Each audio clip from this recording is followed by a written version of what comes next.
Ahmed, এইটো Supreme Courtত গৈছিল on a case amulet request made by NI on USA. Supreme Court has considered that. ইয়াৰ পিছত লোকসভাত question number 1551 on the details of financial absconder. লোকসভাত কোৱা হৈছে যে all offenders or documents আমি amuletor জৰিয়তে আনিম. Amulet কেতিয়া হয়? Fast হয়, fast track হয়. এলুৱাৰে দি গলে আমি 2 বছৰলৈকে আজিলৈকে কাগজ আমি নাপাও. তাৰ মানে আমি 2 বছৰ শ্যাম কানু আৰু সিদ্ধাৰ্থক জামিনত যাব দিম নেকি 3 মাহৰ মূৰত? 3 মাহৰ মূৰত যদি চাৰ্জশিট নহয় তেওঁলোক জামিনত যাব আৰু জামিনত গলে আপোনালোকে কব যে এওঁলোকৰ লগত মিলা ভগত কৰি জামিনত দিব.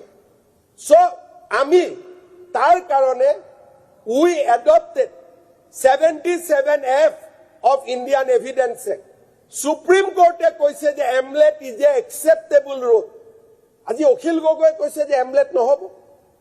এইখন ভাৰত চৰকাৰৰ manual. This is the manual. মই আপোনাক কেছ ল দেখুৱাই দিব পাৰিম. মই কেছ ল মাননীয় অধ্যক্ষ মহোদয় মই কেছ ল দেখুৱাই দিব পাৰিম. amulet থাকিলে যে Please don't disturb. Please specific কৰিছো. মই অখিল গগৈ ডাঙৰীয়াক চ্যালেঞ্জ কৰিছো এটা কোৰ্টৰ মুখ ভাৰ্ডিক আনি দিয়ক যে amulet is illegal. এটা মুখ ভাৰ্ডিক আনি দিয়ক যে amulet is illegal বুলি. এইখন হাউসক আমি বিপথে পৰিচালিত কৰিব নাপায়. amulet illegal তেতিয়ালে কি লাগে আপোনাক? কোৰ্টত স্পেসিফিক অৰ্ডাৰ আছে যে বিদেশত হলে মানে থ্ৰ কোৰ্টে লেটাৰ ৰেগুলেটৰী দিখে আনিব পাৰিব, নহলে ইলিগেল. জয়ললিতাই তেনেকে ফ্ৰী পাই গৈছিলে, জয়ললিতাই তেনেকে কেছৰ পৰা উদ্ধাৰ পাইছিলে. আপুনি মাদ্ৰাছ amulet is illegal বুলি এটা ভাৰ্ডিক আনি দিয়ক, আমি লগে লগে এলুৱাৰ ইস্যু কৰি দিম. amulet is illegal বুলি, কাৰণ we are guided. আপুনি এনে ধপ দি নাথাকিব ইয়াত. আপুনি কথাটো বুজিল? আপুনি পিছত একদম ল পইণ্টেড কৰে. আৰে আপুনি কাজিয়া কিয় যাব লাগে? কাজিয়া কিয় যায়? এটা হাউচ হয়, অখিল গগৈ চৌৰি কিয় ক'ব লাগে? আপুনি কাগজটো দি দিয়ক, ভাৰ্ডিক কাগজ কি আছে ইয়াতে প্লিজ. মই আপোনাৰ ৰাজনৈতিক পৰিপক্কতাক এইটো বিধানসভা হয় আছে বুলি ভাবিছিলো. এইটো বিধানসভা হয়, আপুনি আপুনি কিয় আৰ্গুমেণ্টত আহিছে? আপুনি কাগজটো দিয়ক, প্ৰুফটো দিয়ক. অধ্যক্ষ মহোদয় প্লিজ, আজি ইয়াত প্ৰচেষ্টা আছে যে এলুৱাৰ দিয়ক, 2 বছৰ লাগক, এওঁলোক জামিনত যাওক, আৰু জামিনত গলে আমাক কব যে চব এওঁলোকে জামিনত পঠাই দিলে. আমি জানো, আমিও সৰু লৰা নহয় অধ্যক্ষ মহোদয়, আমিও জানো যে বিৰোধী পক্ষই আমাক ক'ত হেঁচিব খুজিছে আৰু আমি হেঁচা নাখাওঁ. অধ্যক্ষ মহোদয়, জুবিন গাৰ্গৰ হত্যাকাৰীক প্ৰথমবাৰৰ বাবে আমি 14 দিন একেলগে পুলিচ কাষ্টডি লওঁ. কেতিয়াও অসমত হোৱা নাই. 14 days পুলিচ কাষ্টডি কণ্টিনিউৱাছলি. আজি কৈছে বিহু কমিটি কিয় মাতিছে? গোটেই কেছটোৱে বিহু কমিটিৰ ওপৰত আছে. চাৰ্জশিট দিয়াৰ পিছত হত্যাকাৰী কোন? মাননীয় অধ্যক্ষ মহোদয়, আপুনি শুনক না, আপুনি পিছত কওক কিবা থাকিব লাগে. কি আছে মই নাজানো, কিবা বেমাৰ আছে নেকি কুটকুটাই থাকে. মাননীয় অধ্যক্ষ মহোদয়, বিহু কমিটিক মতাটোৱে আজি সাংসাৰী বিহু কমিটিৰ যিটো এভিডেন্স, কাৰণ all these evidence has come to government. মই ফাইলত চহী মাৰি দিল্লীলৈকে পঠাইছো কাগজ. So' I am aware today officially, because investigation is completed. MHCৰ পৰা অনুমোদন অহাৰ লগে লগে বিহু কমিটিক যদি নামাতে, this investigation will not be completed. আৰু তাত কোৱাইছে আপোনালোকে কিয় মাতিছে? আজি গোটেই ঘটনাটোৱে হৈছে টকা পইচাৰ কাৰণে. আৰু যদি জুবিনৰ যিটো মেইন উপাৰ্জনৰ উৎস তেওঁলোকক যদি আমি নুসুধো, আমি ইয়াত কি আৰ্গুমেণ্ট কৰি আছো? উদ্দেশ্যটো সিদ্ধাৰ্থ শৰ্মাক শাস্তি পোৱাটো আমি বিচাৰিছো নে নাই? শ্যাম কানু মহন্তই শাস্তি পোৱাটো আমি বিচাৰিছো নে নাই? আজিতো ইয়াত সব খালি SIT বেয়া, তাৰমানে কোন ভাল?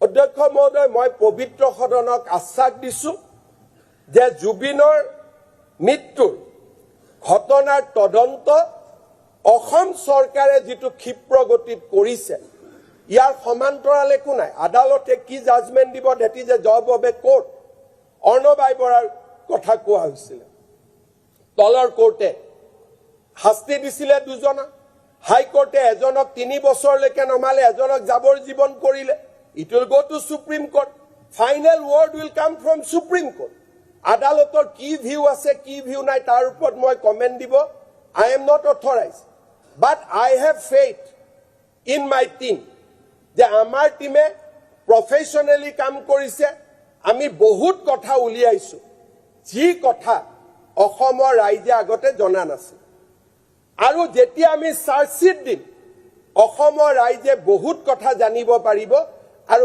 বিহু কমিটিক মতা কিমান জৰুৰী আছিল তাকো অসমৰ মানুহে জানিব পাৰিব অধ্যক্ষ মহোদয় 8 তাৰিখে আমি জুবিনৰ ইনভেষ্টিগেশ্যন ৰিপৰ্ট দিম ইয়াত কোৱা হৈছে যে পুলিচ আমি লগত কিয় নপঠালো ফৰেনত ভাৰতীয় ভাৰত অসম চৰকাৰে পুলিচ পঠাব নোৱাৰে উইথ আৰ্মছ তাৰ দায়িত্ব আমি নলও বা আমি ল'ব নোৱাৰো ই সিংগাপুৰৰ প্ৰটোকল মতে নিৰ্ধাৰিত হয় আজি কি ব্যৱস্থা আছিল কি নাই আমি নাজানো সিংগাপুৰ হাই কমিছনে আমাক চিঠি লিখিছিল সহায় কৰিব লাগে I have taken a stand যে ইয়াত আমি সহায় নকৰো আৰু সিংগাপুৰৰ অনুষ্ঠানত অসম চৰকাৰে কোনো বিভাগৰ পৰা মোৰ নলেজত 1 টকাও দিয়া it should be made clear কোনো আরে প্লিজ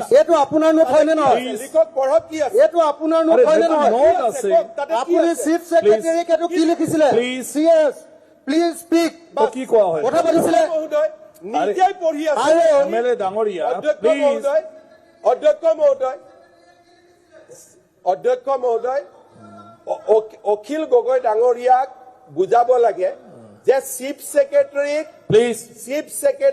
প্লিজ স্পিক লিখা মানে এপ্ৰুভ নুবুজায় মই চিফ সেক্ৰেটাৰী যেতিয়া মোক লগ কৰিব আহিছে মই চিফ সেক্ৰেটাৰী কৈছো সকলো ডিপাৰ্টমেণ্টক কৈ দিব 1 টকাও নিদিব প্লিজ স্পিক মানে অনুমোদন নুবুজায় আজি গোটেই অসমবাসীক বিপথে পৰিচালিত কৰিব নেকি এটা অসমবাসীৰ সামগ্ৰিক চিন্তাধাৰাক এজন মানুহে বিপথে পৰিচালিত কৰিব সিংগাপুৰে চিঠি লিখিছে মই প্লিজ স্পিক লিখিছো মই এপ্ৰুভ লিখা নাই তাক আজি গোটেই মানুহৰ বিবেকত বিপথে পৰিচালিত কৰিব চিঞৰি তাৰ পিছত মই মুখ্য সচিবক কি কল তেওঁ উঠক কব মই কৈছো বদমাছ ল'ৰা 1 টকাও কাকো নিদিব আজি কোনো ডিপাৰ্টমেণ্টে আমাৰ কোনো ডিপাৰ্টমেণ্টে দিয়া নাই ৰঞ্জিত দাস ডাঙৰীয়াৰ পৰা মোলৈকে ফাইল আহিছিল অলপমান সিদ্ধান্ত ল'বৰ কাৰণে মই লিখি দিছো 1 টকাও নিদিব that file is on record অধ্যক্ষ মহোদয় প্লিজ যাব ওলাইছিল পাৰমিশন নাপালে